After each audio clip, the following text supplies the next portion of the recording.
সবাই সেদিকে চলে গেছে মতো লাগবে না। যাই হোক অল্প সময় কথা বলবো, উপহারটি না করি একটু বলছি। জোরের কার্যক্রম কয়টা বলতে পারেন? তার মধ্যে একটা হলো তালিম, তরবিয়ত, একটা তালিম আর একটা তরবিয়ত, একটা সাংগঠনিক কার্যক্রম। এই তিনটাকে সমন্বয় করে হয়তো আমরা একটা আদায় করলাম, তালিম করলাম,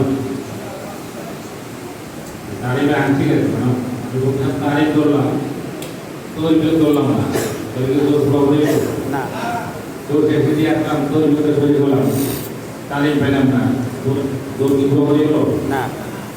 এই কর্তৃপক্ষের সাংগঠনিক কার্যক্রম যেটা আছে এটাও যদি আমরা না জানি, না বুঝি, না ধরি, তাহলে আমাদের কাজের মধ্যে অপূর্ণতা থেকে যাবে। এখানে সাংগঠনিক কার্যক্রম বলতে যা হয় কোনো রাজনৈতিক দলের সাংগঠনিক কার্যক্রম না হয়, আমাদের নুরানির কার্যক্রম যেগুলি আছে এগুলোকে নিয়ে আলোচনা করা, কীভাবে আমাদের তালিমের মানটা আরো ভালো হবে, কোন কৌশল অবলম্বন করে আমাদের কাজ